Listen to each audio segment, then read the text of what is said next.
Hello and welcome to Nathan's Garage. I'm Nathan Kershaw and this is the Mutt. If you're a new viewer to the channel, look, new merch. If you want to pop down to one of the links below, you can click through and see if there's anything you like. There's also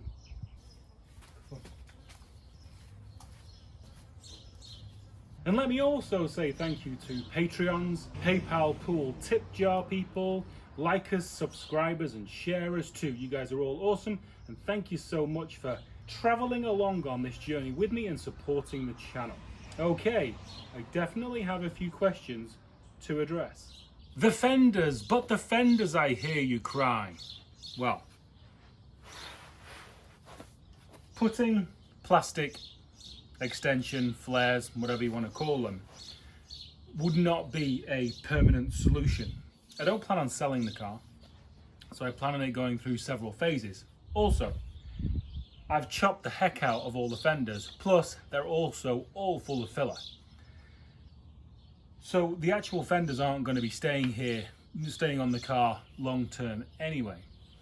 I have other priorities on the car and don't really want to spend possibly a week splitting them, you know, and extending them out. Plus, who knows what they'd look like at the end of it with my metalwork and the stage at which it's at and my patience with really thin, rusty metal.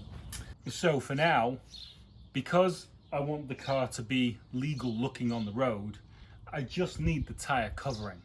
So if I get another project and I need to park it on the street, a policeman doesn't come along and ticket me for the wheel sticking out of the fender.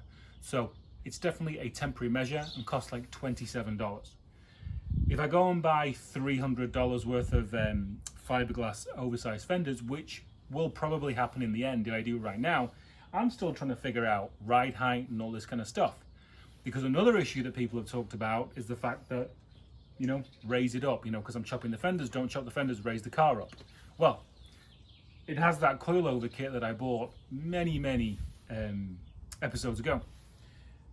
And the front is on its lowest setting because obviously I chopped about 4 inches out of the strut tops, and the back is on its highest setting. So as the car sits now, with the coilovers, at least on the back, it's as high as it'll go. So today what I'm probably going to do is actually put the original springs and shocks back in just to see. So in this experimental phase, I just want to keep the crappy old stuff on, i.e. this, make it legal so I can park it outside, and then that's it for now. Because I've got a higher priority like finishing off framework to mount the body at the back and the trunk floor, not completely finishing it, but mounting the rear of the body right down to here, because right now, still a bit wobbly, still a bit spaghetti down here. We don't like that, so we need to do that. Yep, so seating position, I always knew it was going to be there and I'm quite happy that it's there. That's a hot rod compromise that I am fine with making. There's another car out there right now that everybody is loving called the Hemibug, and it's like no fenders, it's chopped, and if you look at that driving position, there's a lot more compromise made with that. Wheels far forward, knees are high. I just don't want that because I want to be able to drive this, you know, for long periods of time and be as comfortable as I would be if I was taking a road trip in a BMW Z3. So everything staying right as it is. I had a lead on a complete front clip from a Super Beetle this morning, but it didn't pan out, which I'm a bit gutted about because I really want to complete the front end and make it look like a bug. But that's going to have to wait. Another thing, so also with the fenders, there may be some plastic over fenders going on the front, but again, they're full of filler. I've chopped them to pieces to make them fit to this point. I don't know if they're going to carry on fitting, so I'm willing to spend $20 on some over fenders to make it legal on the street. They're probably not going to stay. Another thing, the hood. My hood, full of Bondo. Many dents on the inside. Now, a few episodes ago, we saw that the valve cover at the front of the engine was actually touching the hood. There is a chance there may be a temporary hole put in the hood I have because it's not going to be sticking around. I want a hood with no Bondo in. But to get the hood to close and be safe, I may put a little hole, it may protrude slightly. This car is going to stick around. It's going to go through many stages. This is the first stage of just trying to get everything to shut, everything to latch, and it to be legal to park on the street. So first off, I think we're going to do the springs and shocks, and let's see, you know, how she sits at the back. Because I do actually prefer a little bit of a rake, a little bit of a stink bug stance. You know, my favourite style of Beetle is cow look. And this is kind of like, not stink bug, it's like squat bug. Everything was going swimmingly well with putting the normal springs back on until I forgot that I chopped the other one in half because it was a bit of a pain to get out, and I thought, I'm never going to use them again. Word to the wise, don't do that. Maybe all is not lost in this moment. Although I wonder what the extended... Yeah, I mean, this shock's longer. So, I had this extension wound out so it was, you know, the right thing to do. Threads lining up, thread ends lining up.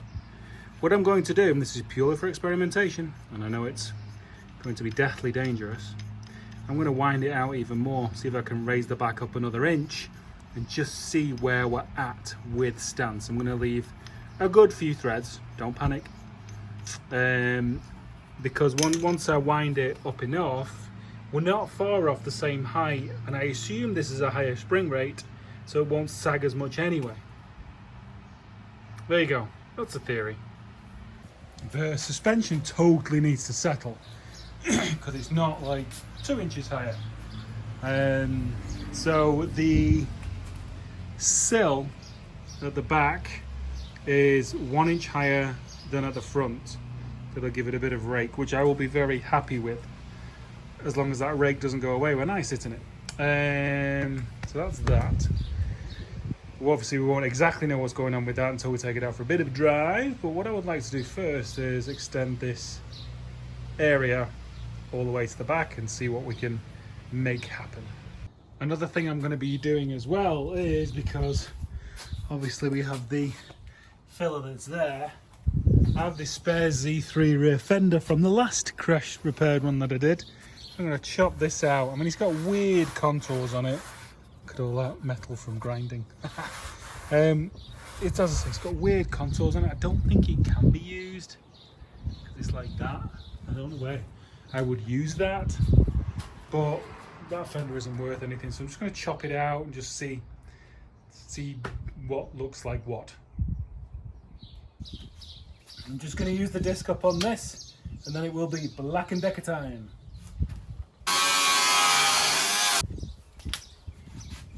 Well, it's bigger, and you actually have something to hold on to. I like it.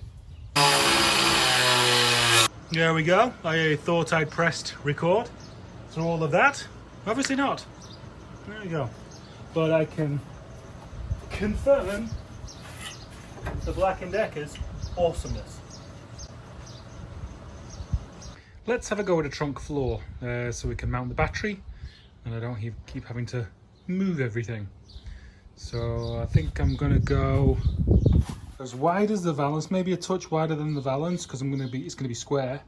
So just above the exhaust pipes, which are going to come out there, means bars down 9 inches, straight back, straight across. Relatively simple. My mind is definitely in pondering mode right now, because obviously as I've mounted the car, all measurements have been spot on. It comes to the back here, make a boot floor, which obviously spot on, and this is that way by probably 1/4 inch, and the edge was kind of, you know, built up with Bondo. So what I'm finding I'm having to do anytime anything meets an edge, I'm having to take it back to bare metal to see where the actual edge is, because the edge, the painted edge, you can't go off. So that's that. So I was going to attach sheet metal going down, but I'm not yet. So I'm just going to hold off and ponder that for a while. Rear fenders still up in the air. Got another set of the ones people don't like today. Completely wrong. Is that a sign? Who knows? So I think what we're going to do, depending on work schedule and stuff like that, and days off with Wife-tastic, this may be it for a couple of days, because we need to spin the car around. The front clip didn't work out today, but I said to the kid, basically he wanted to chop it, you know, there. But I texted him back and I was just like, it may be a good starting point for me. You know, I've got this side, but if I can get a straight that side to that point, it's better than where I'm at right now. So then I'm thinking, if that doesn't work out and I'm still struggling to find a front clip, I want to move forward anyway. So lower the radiator 4 inches, then get the hood, line the hood up, kind of get the angle right here, and attach the vented valance to the front panel. Then I can mount the hood. I can have the hood on whenever I want it. I'm going to probably run pins off this bar down here to, you know, to a mounting point around here, and then the latch, the normal latch on the front of the hood, that will start to complete the front a little bit more. Definitely a lot of pondering going on right now with general direction and buttoning up, if you know what I mean. So we'll leave it right there. Thank you for supporting the channel. Thank you for looking at the new merch, and I shall see you very soon.